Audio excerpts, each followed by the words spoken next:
So there are 4 components of the self-organization process. The first one is initialization, and all the connection words are initialized with small random values. So in the same way that in, for example, linear regression, or for example in k-means, we initialize the values of the centroids to be random. Here we do the same with the weights, with the initial weights. So we need to initialize them randomly. Let me go back again to tell you something regarding the weights. So in this case, in this example that we have input vectors of dimension 5, that means that there will be 5 connections getting to this neuron, for example, this neuron in the corner. So this neuron will have a connection from each one of the input neurons or input variables. Okay, so that means that each neuron will contain the same number of weights, or the same of the number of weights of each of the neurons will be the same as the number of inputs. So if we are talking about input vectors of size 5, each neuron will have 5 weights. Okay, if we were talking about input vectors in dimension 10, each neuron will have 10 weights, 10 parameters. Okay. The second component is the part of competition. For each input pattern or input vector, the neurons compute their respective values of a discrete function, which provides the basis for competition. And the neuron with the smallest value of the discriminant function is the winner. So this discriminant function is usually the Euclidean distance. If you are working with strings, you can use, for example, the Levenshtein distance, which is a distance computed in a way that, given 2 strings of characters, you count how many changes you need to make to one of these strings, so this string get exactly like the second string. And in general, you can use different distance functions depending on the kind of data that you are using. The third component is the cooperation. In cooperation, the winning neuron determines the spatial location of a topological neighborhood of excited neurons, thereby providing the basis for cooperation among neighboring neurons. We will see that we define this neighborhood, or this cooperation has to do with the way we define neighborhoods. And usually what you want to do is to use a mathematical function that will decay the impact of a winning neuron over the neighborhood neurons as the neuron is far away from the winning neuron. So in other terms, the closer the neuron is to the winning neuron is going to have a higher impact, or a larger change in its weights than those neurons that are far away from the activated neuron. I will explain that in another slide later on. And the 4th component is adaptation. So once that you have determined the winning neuron and the impact that will be, or the amount of change that will suffer the neighboring neurons, all these neurons will be changed, and the amount of change will depend on how far these neurons are from the winning neuron.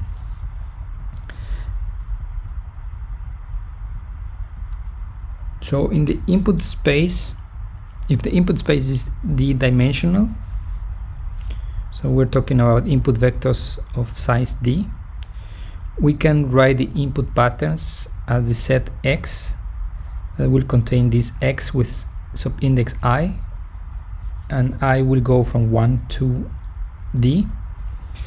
And the connection weights between the input units I and the neurons J in the computational layer can be written as Wj, or the set of the set Wj will contain all the weights that go from the input vector to the neuron J.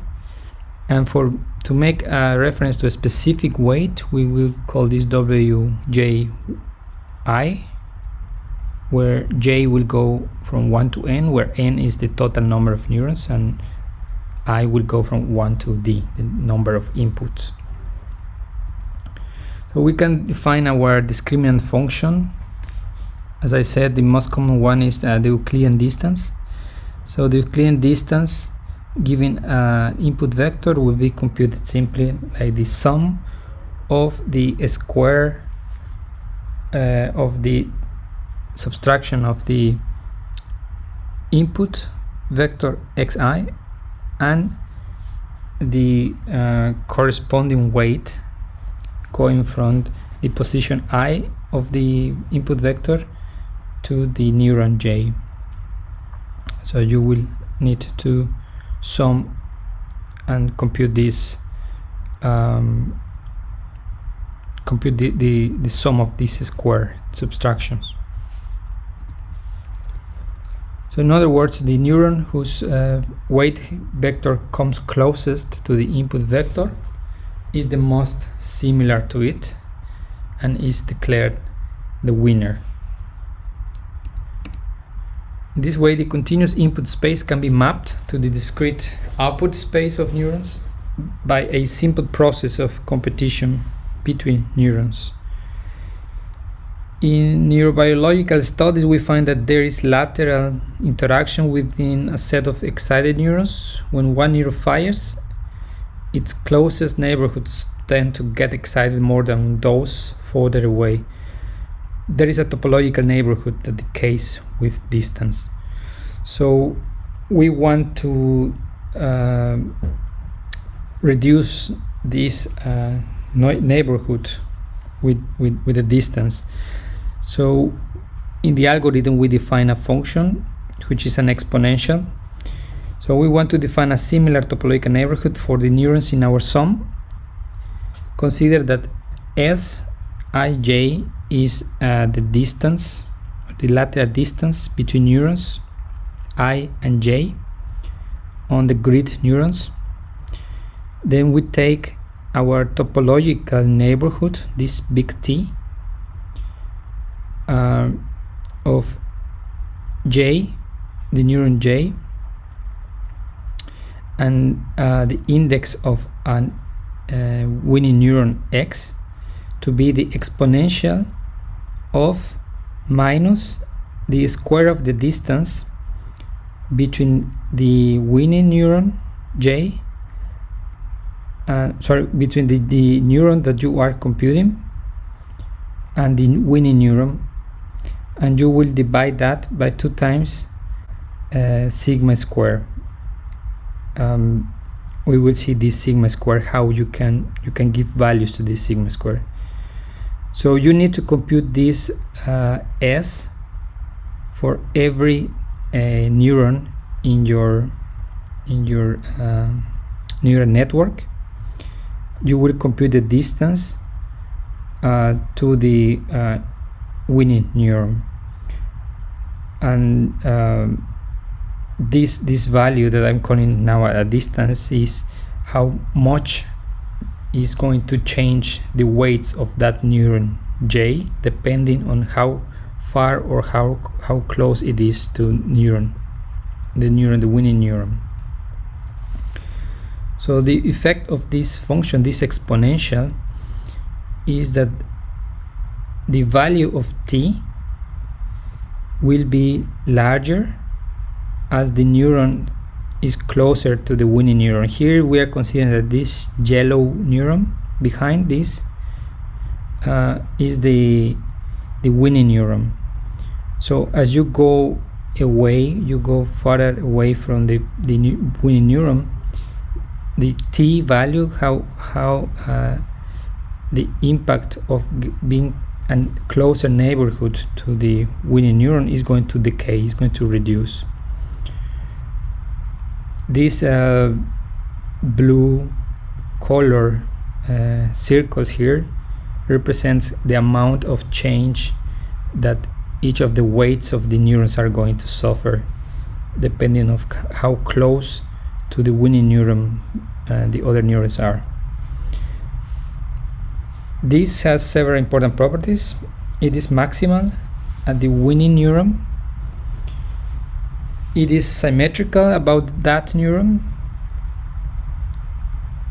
It decreases monotonically to 0 as the distance goes to infinity. And it is translation invariant. So it is independent of the location of the winning neuron. Okay, so a special feature of this self-organizing map is that the size of sigma of the neighborhood needs to decrease with time. So the idea is that initially in the algorithm, when one neuron is activated, is the winner neuron, many neurons in the neighborhood are also changed or modified. But as the algorithm goes in the iterations and you increase the number of iterations, you want the number of neurons to be affected to reduce. And we get that effect by multiplying the sigma from one iteration to the other by this exponential, where we have minus t, where t is the number of the iteration of the algorithm over some tau, some constant. This is a number that you will need to experiment with to see which one is the best. So the idea is that initially the neighborhood, the size of the neighborhood is large, but as the iterations goes on, you reduce that size of the neighborhood. Okay, so initially the idea is that initially many neurons will be modified when you look at one of the input vectors. So clearly our sum must involve some kind of adaptive or learning process by which the outputs become self-organized and the feature map between inputs and outputs is formed. So this is the updating rule. This is the delta that we need to add to each of the weights of the neurons that will be modified. So here we have 3 factors. The first one is some eta of t. So this eta is the learning rate, and the learning rate, the idea is that in the same way of the sigma, this should be reduced with iterations. So you can define this eta to be reduced after every iteration.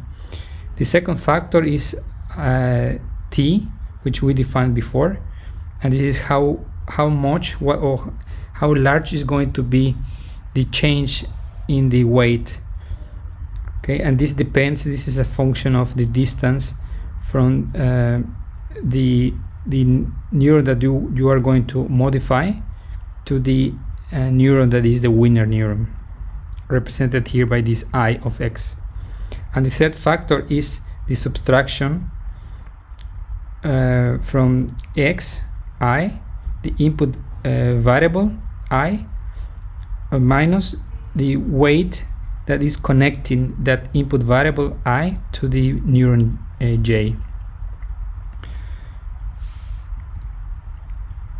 So in this update rule, as we said, we have a learning rate, which is a function of the time or the iteration, and in this case we are defining this learning rate to decrease exponentially. It's exactly in the same way that we define the sigma. And the updates are applied for all the training patterns x over many epochs. The effect of each learning weight update is to move the weight vectors w, I, to the winning neuron and its neighbors towards the input vector x.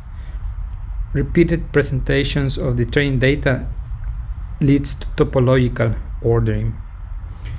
So this is a bit different to a standard feed-forward neural network in supervised learning, because in this case, in this kind of neural network, this is a bit similar to what is going on with k-means.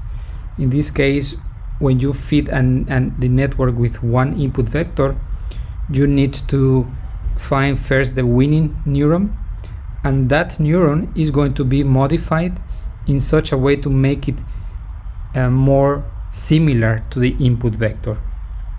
Okay, and this is something that is not happening in a standard feed-forward neural network. So graphically, it would look something like this. You have this, in this example, you have a lattice of neurons, and you have each square here represents a data point, and here we are assuming that we have 3 clusters of points, 3 groups of points, and the neurons that are closer to the cloud of points modify their weights to get closer to the points, to the data points. Provided that the parameters that we saw, the sigma, tau, eta, and tau for the eta are selected properly, we can start from an initial state of complete disorder. So we can start with random parameters, and the sum will gradually lead to an organized representation of these patterns. However, it is possible to end up in a metastable state in which the feature map has a topological defect. So sometimes you can run these algorithms and get trapped, let's say, in local optima, and the map is not working. So you need to reinitialize it and run again the algorithm to get out of that point where your system got stuck. So there are 2 identifiable phases of this adaptive process: ordering or self-organizing phase, during which the topological ordering of the weight vectors takes place. Typically, this will take as many as 1,000 iterations of the sum algorithm, and careful consideration needs to be given to the choice of neighborhoods and learning rate parameters.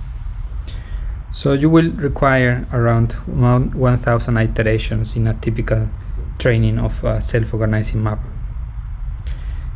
In the convergence phase, during which the feature map is fine-tuned and comes to provide an accurate statistical quantification of the input space. So this is when the map starts to get fine-tuned. At this phase, you would require around 500 times the number of neurons in the network. So graphically, what these algorithms are doing can be explained using this graphic. So in this graphic, the blue crosses are data points, and the circles represent the neurons. So suppose that you give the first data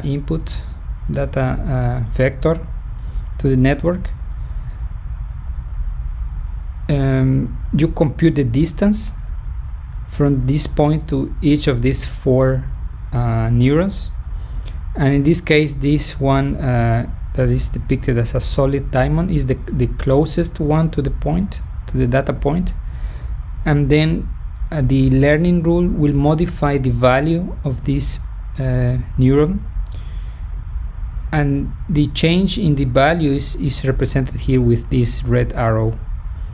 So it will be moved towards the data point, and also the neighborhoods of the winning neuron, which in this case are this and this one, will be moved also closer to the data point, but they will be moved less than the main winning neuron. That's why the arrows here are shorter than the main winning neuron arrow.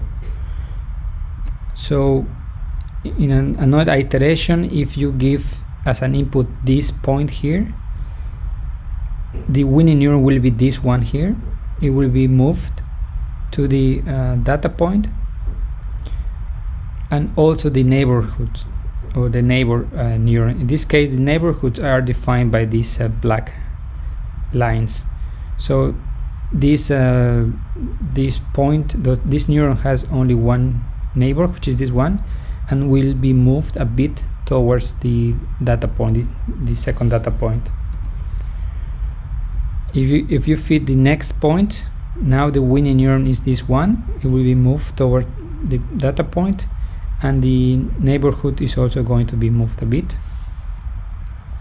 And if you keep doing that, what you will get is that the neurons will get really close to the points. So here, in an optimal solution, you will get that one neuron will be located exactly close to each of these 4 points. Suppose that you have, or you start this algorithm with, let's say, 100 neurons instead of only 4, and you have only 4 points, these 4 blue crosses. What you're going to have is that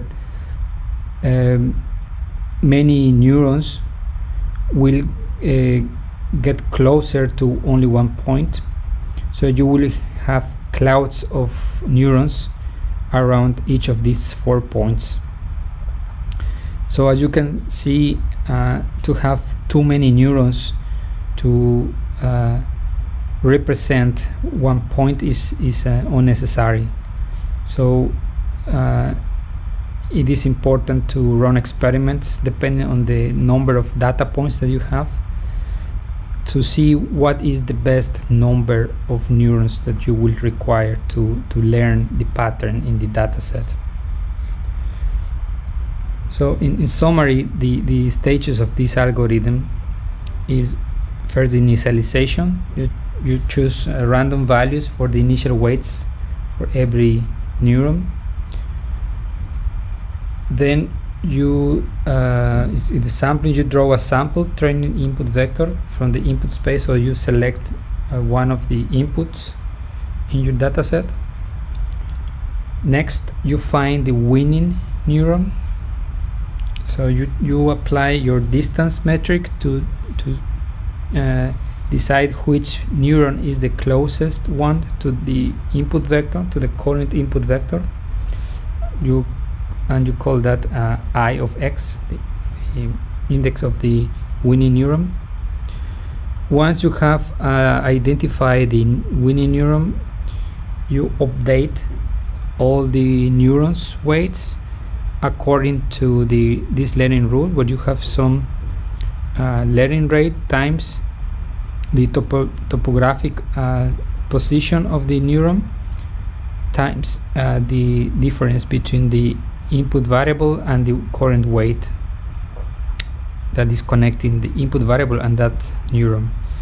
And remember that this t is going to be big if the neuron that you are updating is close to the winning neuron, and it's going to be a small factor if the distance is big, is a large distance between the winning neuron and the neuron J.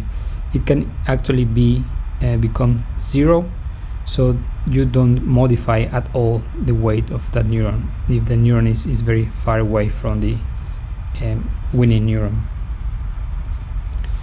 And you keep returning to step 2. So you select a second example, find the best matching unit for that example, update the weights, and get a third example, and so on. And you keep doing that until you see that the weights are not changing at all, because they have already been placed close to the input vectors, to the data points. Okay, I hope this is useful. Thank you, and talk to you later. Bye.